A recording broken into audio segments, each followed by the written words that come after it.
Shalom, puji Tuhan. Hari ini kembali saya akan mengajak saudara untuk bersaat teduh. Kemarin ada banyak yang tanya kepada saya karena saya belum upload yang kemarin. Bukannya apa, tapi karena kemarin saya sangat sibuk sekali. Waktu yang saya miliki terbatas, tidak cukup untuk rekaman. Jadi hanya bisa saat teduh pribadi ya. Karena untuk rekaman itu butuh waktu. Kalau untuk rekaman ya setengah jam 40 menit itu sekitar 2 jam lebih. Jadi butuh waktu yang cukup panjang ya. Nah nggak mungkin, gak ada waktu, kemarin cukup sibuk sekali. Karena kegiatan gereja mulai berjalan kembali, kami mulai besuk-besuk ke jemaat-jemaat yang tua dan tidak bisa ke gereja karena kondisi yang ada ya. Jadi kami mohon maaf kemarin tidak bisa upload. Nah tapi hari ini saya akan ajak saudara kembali untuk bersaat teduh, untuk datang kepada Tuhan.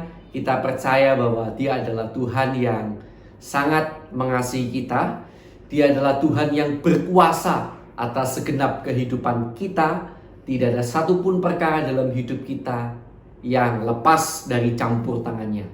Baik keadaan yang menurut kita baik atau keadaan yang menurut kita buruk, tidak ada satupun yang bisa lepas dari pengetahuannya, sepengetahuannya, karena Dia Allah yang Maha Kuasa. Dia adalah Allah yang patut disembah, yang mana bisa kita percayai bahwa segala kejadian dalam hidup kita pasti akan menuntun pada kebaikan yang baik, yang luar biasa baik bagi hidup kita suatu saat kelak. Ya, puji Tuhan, kita datang bersama kepada Tuhan. Besar dan ajaiblah karya-Mu. Kita pujikan lagu ini.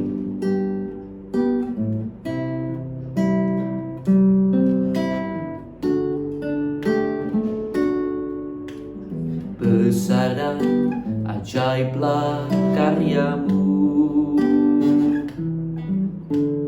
adil dan benarlah jalan-Mu,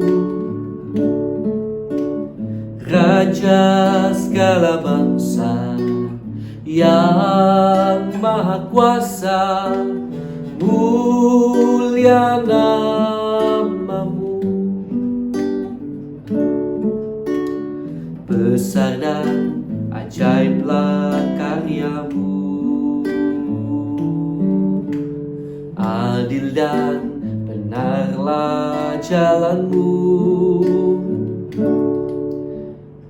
Raja segala bangsa yang Maha Kuasa, mulia nama-Mu.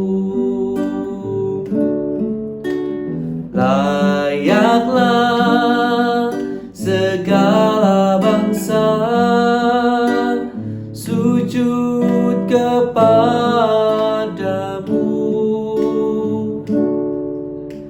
sebab Kau Allah yang kudus, layak disembah.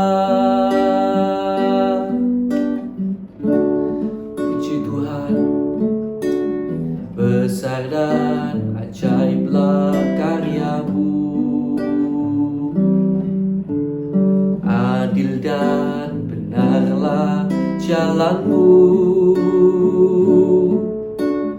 Raja segala bangsa yang Maha Kuasa, mulia nama-Mu. Mari kita bersama katakan lagi. Besar dan ajaiblah karya-Mu, adil dan benarlah jalan-Mu, Raja segala bangsa yang Maha Kuasa, mulia nama-Mu.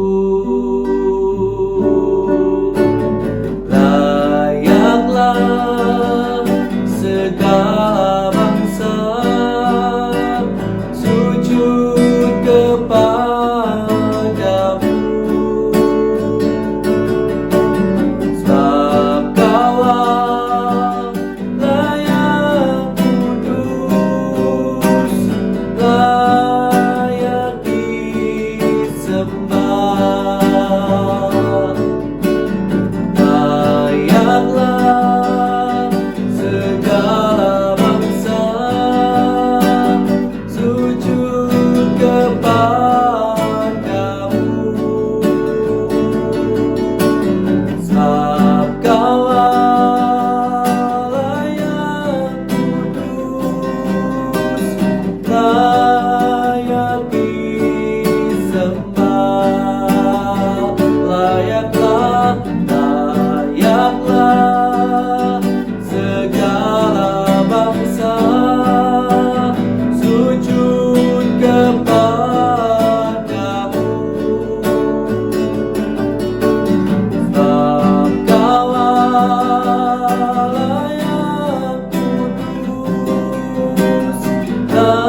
atas setiap kejadian yang kami alami dalam hidup kami.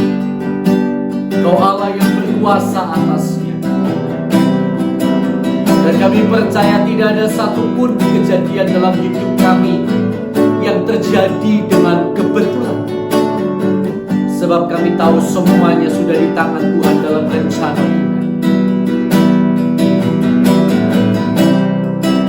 Kami percaya Tuhan semuanya sudah Kau rancangkan untuk mendatangkan kebaikan dalam hidup kami.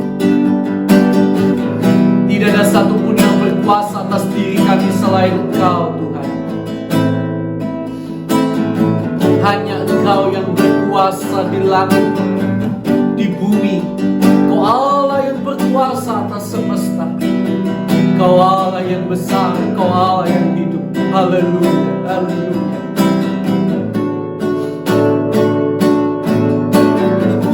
Haleluya, haleluya,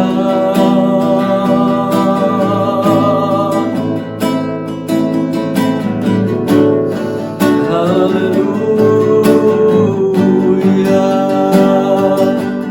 haleluya. Yesus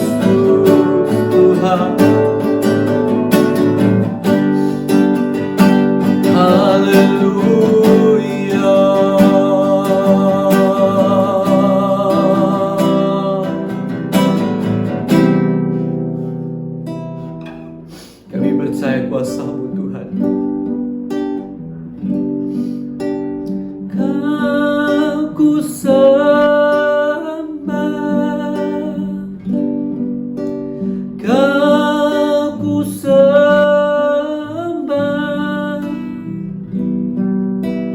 Kau ku sembah,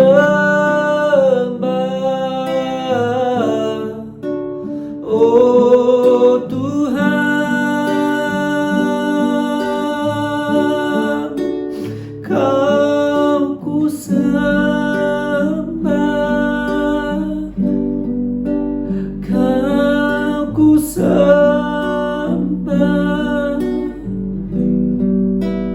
Kau ku sembah,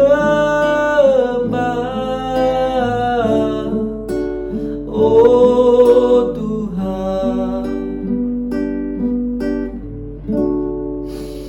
Kau ku sembah,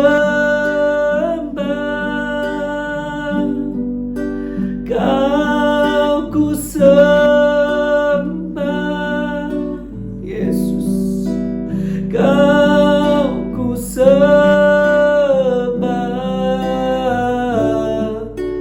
oh Tuhan, Kau ku sembah, amin, Kau ku sembah,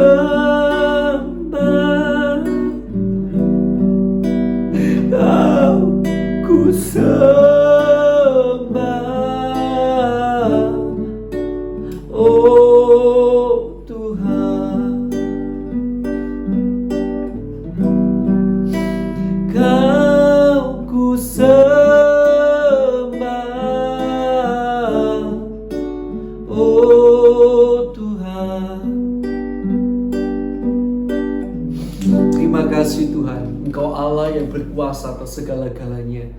Kami bersyukur karena kejadian hidup kami begitu dahsyat, begitu ajaib. Kau selalu mengerjakan yang terbaik di dalam kehidupan kami. Kami bersyukur kepadamu Tuhan. Kami bersyukur, kami berterima kasih, dan kami percayakan hidup kami kepadamu Tuhan. Sebentar kami akan bersama-sama membaca firman-Mu. Berikan rema-rema kebenaran firman-Mu Tuhan, sehingga kami boleh memahami dan mengerti akan kebenaran firman-Mu. Terima kasih Tuhan Yesus, di dalam nama Tuhan Yesus Kristus. Haleluya. Amin. Puji Tuhan. Baik Bapak Ibu, sidang jemaat saudara yang dikasihi Tuhan, mari kita akan melanjutkan pembacaan Alkitab kita. Kita sudah sampai pada Injil Yohanes pasal yang ke-19. Puji Tuhan. Lalu Pilatus mengambil Yesus dan menyuruh orang menyesat dia. Prajurit-prajurit menganyam sebuah mahkota duri dan menaruhnya di atas kepalanya. Mereka memakaikan dia jubah ungu, dan sambil maju ke depan mereka berkata, "Salam, hai Raja orang Yahudi." Lalu mereka menampar mukanya. Pilatus keluar lagi dan berkata kepada mereka, "Lihatlah, aku membawa dia keluar kepada kamu, supaya kamu tahu bahwa aku tidak mendapati kesalahan apapun padanya." Lalu Yesus keluar, bermahkota duri dan berjubah ungu. Maka kata Pilatus kepada mereka, "Lihatlah manusia itu." Ketika imam-imam kepala dan penjaga-penjaga itu melihat dia, berteriaklah mereka, "Salibkan dia! Salibkan dia!" Kata Pilatus kepada mereka, "Ambil dia dan salibkan dia, sebab aku tidak mendapati kesalahan apapun padanya." Jawab orang-orang Yahudi itu kepadanya, "Kami mempunyai hukum, dan menurut hukum itu ia harus mati, sebab ia menganggap dirinya sebagai anak Allah." Ketika Pilatus mendengar perkataan itu, bertambah takutlah ia. Lalu ia masuk pula ke dalam gedung pengadilan dan berkata kepada Yesus, "Dari manakah asalmu?" Tetapi Yesus tidak memberi jawab kepadanya. Maka kata Pilatus kepadanya, Tidakkah engkau mau bicara dengan aku? Tidakkah engkau tahu bahwa aku berkuasa untuk membebaskan engkau dan berkuasa juga untuk menyalibkan engkau?" Yesus menjawab, "Engkau tidak mempunyai kuasa apapun terhadap aku, jikalau kuasa itu tidak diberikan kepadamu dari atas. Sebab itu, dia yang menyerahkan aku kepadamu lebih besar dosanya." Sejak itu Pilatus berusaha untuk membebaskan dia, tetapi orang-orang Yahudi berteriak, "Jikalau engkau membebaskan dia, engkau bukanlah sahabat kaisar. Setiap orang yang menganggap dirinya sebagai raja, ia melawan kaisar." Ketika Pilatus mendengar perkataan itu, ia menyuruh membawa Yesus keluar dan ia duduk di kursi pengadilan di tempat yang bernama Lithos dalam bahasa Ibrani, Gabata. Hari itu ialah hari persiapan Paskah, kira-kira jam 12. Kata Pilatus kepada orang-orang Yahudi itu, "Inilah rajamu."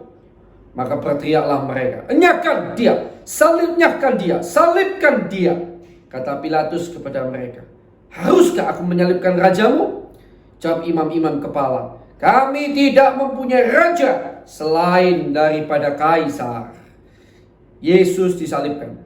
Akhirnya Pilatus menyerahkan Yesus kepada mereka untuk disalibkan. Mereka menerima Yesus. Sambil memikul salibnya, ia pergi keluar ke tempat yang bernama tempat tengkorak, dalam bahasa Ibrani Golgota. Dan di situ ia disalibkan mereka, dan bersama-sama dengan dia disalibkan juga dua orang lain, sebelah menyebelah, Yesus di tengah-tengah. Dan Pilatus menyuruh memasang juga tulisan di atas kayu salib itu, bunyinya, "Yesus orang Nazaret, Raja orang Yahudi." Banyak orang Yahudi yang membaca tulisan itu, sebab tempat di mana Yesus diletakkan sebab tempat di mana Yesus disalibkan letaknya dekat kota, dan kata-kata itu tertulis dalam bahasa Ibrani, bahasa Latin, dan bahasa Yunani. Maka kata imam-imam kepala orang Yahudi kepada Pilatus, "Jangan engkau menulis Raja orang Yahudi, tetapi bahwa ia mengatakan, 'Aku adalah Raja orang Yahudi.'" Jawab Pilatus, "Apa yang kutulis tetap tertulis." Sesudah prajurit-prajurit itu menyalibkan Yesus, mereka mengambil pakaiannya lalu membaginya menjadi 4 bagian, untuk tiap-tiap prajurit 1 bagian. Dan jubahnya juga mereka ambil. Jubah itu tidak berjahit, dari atas ke bawah hanya 1 tenunan saja. Karena itu mereka berkata seorang kepada yang lain, "Janganlah kita membaginya menjadi beberapa potong, tetapi baiklah kita membuang undi untuk menentukan siapa yang mendapatnya. Demikianlah hendaknya supaya genaplah yang ada tertulis dalam kitab suci. Mereka membagi-bagi pakaianku di antara mereka, dan mereka membuang undi atas jubahku." Hal itu telah dilakukan prajurit-prajurit itu. Dan dekat salib Yesus berdiri ibunya dan saudara ibunya, Maria, istri Klopas, dan Maria Magdalena. Ketika Yesus melihat ibunya dan murid yang dikasihinya di sampingnya, berkatalah ia kepada ibunya, "Ibu, inilah anakmu." Kemudian katanya kepada muridnya itu, "Inilah ibumu." Dan sejak saat itu murid itu menerima dia di dalam rumahnya. Yesus mati. Sesudah itu, karena Yesus tahu bahwa segala sesuatu telah selesai, berkatalah ia, supaya genaplah yang ada tertulis dalam kitab suci, "Aku haus." Di situ ada suatu bekas penuh anggur asam. Maka mereka mencucukkan bunga karang yang telah dicelupkan dalam anggur asam pada sebatang hisop, lalu mengunjukkannya ke mulut Yesus. Sesudah Yesus meminum anggur asam itu, berkatalah ia, "Sudah selesai." Lalu ia menundukkan kepalanya dan menyerahkan nyawanya. Lambung Yesus ditikam. Karena hari itu hari persiapan, dan supaya pada hari Sabat mayat-mayat itu tidak tinggal tergantung pada kayu salib, sebab Sabat itu adalah hari yang besar, maka datanglah orang-orang Yahudi kepada Pilatus dan meminta kepadanya supaya kaki orang-orang itu dipatahkan dan mayat-mayatnya diturunkan. Maka datanglah prajurit-prajurit lalu mematahkan kaki orang yang pertama dan kaki orang yang lain yang disalibkan bersama-sama dengan Yesus. Tetapi ketika mereka sampai kepada Yesus dan melihat bahwa ia telah mati, mereka tidak mematahkan kakinya. Tetapi seorang dari antara prajurit itu menikam lambungnya dengan tombak, dan segera mengalir keluar darah dan air. Dan orang yang melihat hal itu sendiri yang memberikan kesaksian ini, dan kesaksiannya benar, dan ia tahu bahwa ia mengatakan kebenaran supaya kamu juga percaya. Sebab hal itu terjadi supaya genaplah yang tertulis dalam kitab suci, tidak ada tulangnya yang akan dipatahkan. Dan ada pula nas yang mengatakan mereka akan memandang kepada dia yang telah mereka tikam. Yesus dikuburkan. Sesudah itu Yusuf dari Arimatea, Ia murid Yesus tetapi sembunyi-sembunyi karena takut kepada orang Yahudi. Meminta kepada Pilatus supaya ia diperbolehkan menurunkan mayat Yesus. Dan Pilatus meluluskan permintaannya itu. Lalu datanglah ia dan menurunkan mayat itu. Juga Nikodemus datang ke situ. Dialah yang mula-mula datang waktu malam kepada Yesus. Ia membawa campuran minyak mur dengan minyak gaharu, kira-kira 50 kati beratnya. Mereka mengambil mayat Yesus, mengapaninya dengan kain lenan dan membubuhinya dengan rempah-rempah menurut adat orang Yahudi bila menguburkan mayat.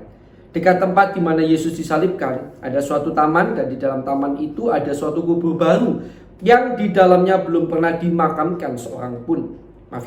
Yang di dalamnya belum pernah dimakamkan seseorang. Karena hari itu hari persiapan orang Yahudi, sedang kubur itu tidak jauh letaknya, maka mereka meletakkan mayat Yesus ke situ. Puji Tuhan. Bapak Ibu Saudara yang dikasihi Tuhan, saja kita melihat pada ayat yang ke-11 ya, menarik sekali. Sebelumnya kita coba baca ayat 10. Maka kata Pilatus kepadanya, "Tidakkah engkau mau bicara dengan aku? Tidakkah engkau tahu," Yesus gitu ya, dari Pilatus ngomong pada Yesus, "bahwa aku berkuasa untuk membebaskan engkau dan berkuasa juga untuk menyalibkan engkau?" Yesus menjawab, "Engkau tidak mempunyai kuasa apapun terhadap aku." Perhatikan, luar biasa sekali. "Jikalau kuasa itu tidak diberikan kepadamu dari atas." Jikalau kuasa itu tidak diberikan kepadamu dari atas. "Sebab itu, dia yang menyerahkan aku kepadamu lebih besar dosanya." Puji Tuhan. Hari ini kita melihat bagaimana Yesus pada detik terakhir, di mana Pilatus sedang bernegosiasi. Ayo ngomong sebuah pembelaan. Karena aku punya kuasa untuk membebaskan atau menyalibkan engkau.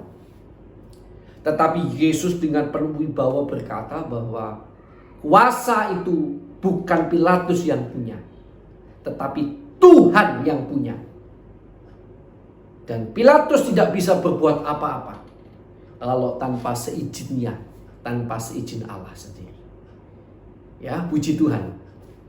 Saudara yang dikasihi Tuhan, sebuah ketegasan yang luar biasa yang kembali mengingatkan kepada kita bahwa di dalam dunia ini yang berkuasa atas hidup saya dan saudara bukanlah atasan kita, bukanlah suami kita, bukanlah pasangan kita, bukanlah siapapun, tetapi yang berkuasa sepenuhnya atas diri kita sebenarnya adalah Tuhan.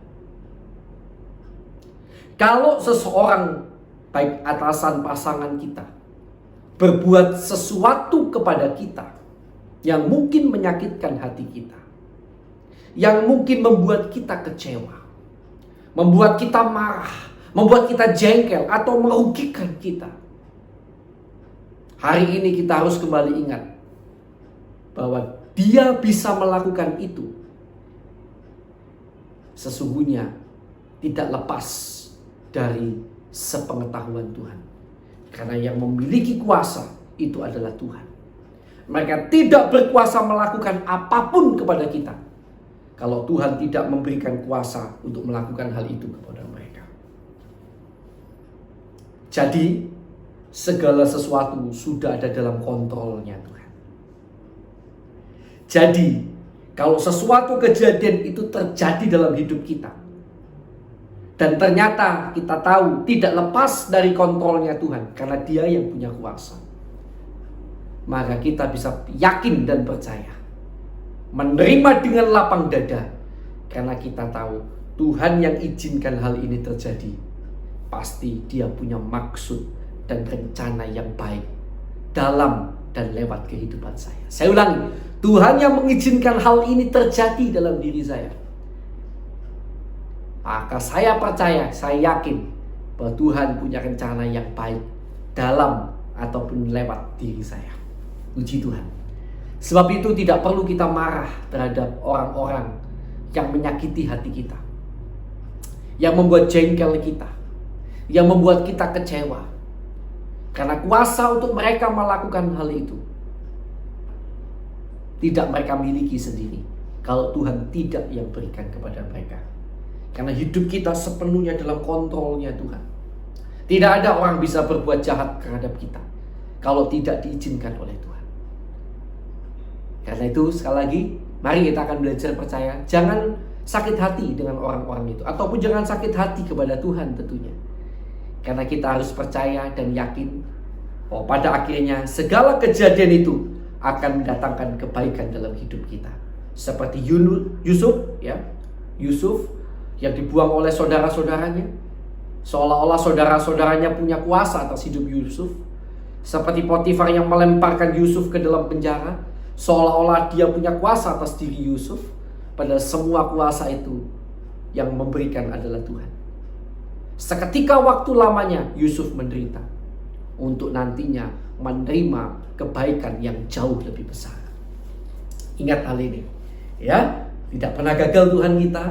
Dia Allah yang berkuasa. Saudara memiliki Tuhan yang berkuasa atas semesta, Tuhan yang berkuasa atas setiap kejadian-kejadian dalam hidup saya dan saudara.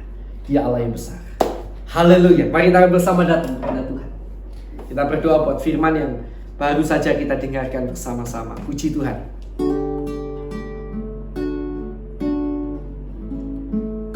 Terima kasih Tuhan Yesus.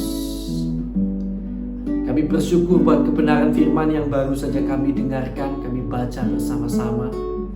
Yang kembali mengingatkan kepada kami bahwa Engkaulah yang berkuasa atas setiap kejadian-kejadian di dalam kehidupan kami. Bahwa Engkaulah yang memiliki kehidupan kami. Tidak ada satupun kejadian yang bisa terjadi dalam hidup kami bila Engkau tidak mengizinkannya Tuhan. Itu kami percaya dan yakin. Kami tidak perlu membenci orang-orang yang melakukan itu kepada kami Tuhan, menyakiti kami, mungkin membuat jengkel kami, mengecewakan kami, karena kami tahu Tuhan yang mengizinkan itu semuanya. Kami tidak perlu jengkel kepada mereka, karena kami tahu Tuhan kami yang berkuasa sedang merancangkan dan merenda sesuatu yang luar biasa baik dalam kehidupan kami. Terima kasih Tuhan Yesus, Engkau baik.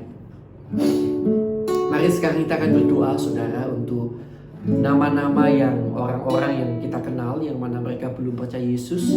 Kita akan berdoa bagi pertobatan mereka. Mari kita akan berdoa sama-sama.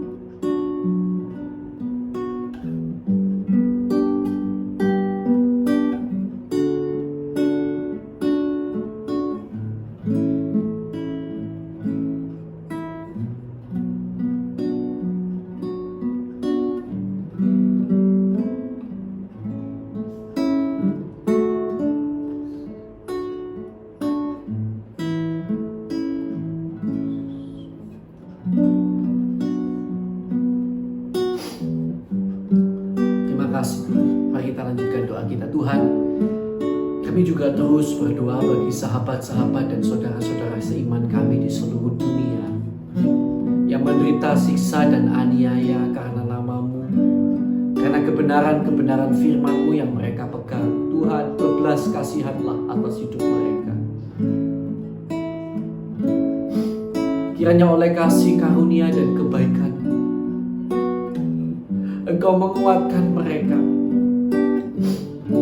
dan bahkan kalau boleh lepaskan mereka dari siksa dan aniaya yang begitu mengerikan itu Tuhan. Tolong umat-Mu Tuhan. Kami juga berdoa dalam nama Yesus untuk bangsa dan negara kami Indonesia yang kami cintai ini. Tuhan, ampunilah kesalahan bangsa kami, pemimpin pendahulu bangsa kami, bahkan kami umat-Mu di Indonesia. Ampuni Tuhan. Berikan kesejahteraan, berikan pertolongan, kedamaian atas Indonesia. Kiranya oleh kasih setia dan kebaikan kasih-Mu Tuhan, Engkau menolong agar Indonesia boleh dilepaskan dari segala masalah-masalah yang menjerat Indonesia saat ini. Perekonomian, kesehatan, sosial, politik, dan lain sebagainya. Tuhan tolong. Berikan pertolongan atas Indonesia Tuhan. Bahkan kiranya Tuhan mencurahkan hujan pertobatan atas Indonesia, di mana ada banyak jiwa kiranya boleh dituai untuk menjadi anak-anak Tuhan, untuk menjadi warga kerajaan surga. Haleluya, haleluya, haleluya, haleluya, haleluya. Untuk mereka mengenal Tuhan yang benar di dalam nama Tuhan Yesus Kristus. Terima kasih Tuhan. Kami juga berdoa untuk setiap orang, termasuk hamba-Mu yang disebut sebagai seorang hamba Tuhan, gembala sidang, penginjil, gembala guru, orang-orang yang memiliki gelar-gelar teologian, gelar-gelar kependetaan. Tuhan, kami berdoa untuk kami dan keluarga kami. Terus berikan kami dan keluarga kami hati yang tulus. Jagai hati kami Tuhan. Jagai hati kami dan keluarga kami agar tetap murni tulus di hadapan-Mu. Jagai hidup kami agar tidak mudah jatuh dalam dosa, namun mampu menjadi teladan bagi umat yang Kau percayakan Tuhan.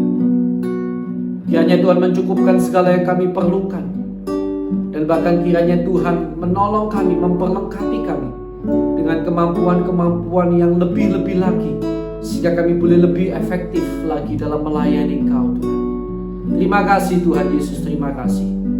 Di dalam nama Yesus kami juga berdoa Tuhan, buat jemaat-jemaat yang kami gembalakan, kami layani. Kiranya Tuhan memberkati mereka dengan berkat-berkat rohani dan jasmani yang berlimpah-limpah. Kiranya oleh kelimpahan berkat-Mu ini, Tuhan akan terus menjadikan mereka berkat bagi sekeliling mereka. Tuhan akan menolong apapun yang mereka kerjakan. Tuhan kiranya menolong komunitas mereka, sehingga mereka selalu jadi berkat bagi komunitas mereka. Bahkan mereka memiliki komunitas, teman-teman yang baik, yang menguatkan mereka, bukan menghancurkan mereka. Jaga lindungi jemaat-jemaat-Mu Tuhan. Berikan kasih-Mu dalam hidup mereka. Biarlah seisi keluarga mereka senantiasa berada dalam jalan-Mu, dalam terang-Mu, dalam kasih-Mu Tuhan. Terima kasih Tuhan Yesus, terima kasih Tuhan. Haleluya. Kami juga berdoa Bapa sekarang buat yang sakit, baik mereka ada di rumah sakit saat ini, maupun mungkin ada di rumah ataupun di berbagai tempat yang kami tidak tahu. Kami berdoa, kami mohonkan kuasa jamahan-Mu mengalir, menjamah, menolong setiap saudara-saudari kami yang sakit ini Tuhan. Kiranya Kau menjamah, menolong, menyembuhkan mereka dalam nama Tuhan Yesus Kristus. Kuasa darah Yesus menjamah dan menolong mereka kiranya. Dan kami berdoa di dalam nama Tuhan Yesus Kristus, untuk setiap orang yang mengalami masalah. Kalau masalah-masalah ini terjadi karena kesalahan kami, Tuhan kiranya nyatakan kesalahan kami, ampuni kami, dan tolong kami agar kami mampu bertobat Tuhan. Kami juga mohon kepadamu, kalau masalah ini terjadi karena Tuhan punya rencana yang baik, yang saat ini mungkin belum kami mengerti, maka kiranya Tuhan kuatkan kami. Tuhan tolong pegang tangan kami, agar senantiasa kami boleh menjadi pemenang, bahkan lebih daripada pemenang dalam segala masalah yang kami hadapi, dalam nama Tuhan Yesus Kristus. Dan sekarang juga segala kuasa kegelapan, kuasa iblis yang mengikat anak-anak Tuhan sehingga terus berbuat dosa, kami ikat, kami patahkan, kami usir keluar hanya di dalam nama Tuhan Yesus Kristus. Kuasa darah Yesus menguasai kami semuanya. Dalam nama Tuhan Yesus Kristus, nyekok iblis. Kuasa darah Yesus menguasai kami dan keluarga kami. Haleluya, haleluya, haleluya, haleluya, haleluya. Terima kasih Tuhan, terima kasih. Sekarang mari kita akan berdoa bagi pergumulan doa pribadi masing-masing yang kita miliki. Mari kita akan berdoa bersama-sama.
Baik, sudah ya. Mari kita akan menjawab lebih lanjut dalam doa kita. Puji Tuhan. Bapa, sekarang Tuhan, di dalam nama Tuhan Yesus Kristus, kiranya Kau memberkati keluarga kami, pekerjaan kami maupun pelayanan kami. Kiranya dengan berkat yang berlimpah-limpah secara rohani dan jasmani yang Kau berikan pada kami, Tuhan juga akan memakai kami menjadi berkat bagi sekeliling kami secara rohani maupun jasmani. Kami terima berkat-Mu Tuhan dan kami mengucap syukur. Di dalam nama Allah Bapa, Allah Anak, Allah Roh Kudus, di dalam nama Tuhan Yesus Kristus. Yang percaya mari bersama saya katakan amin. Puji Tuhan. Selamat beraktivitas saudara. Tuhan Yesus memberkati. Puji Tuhan.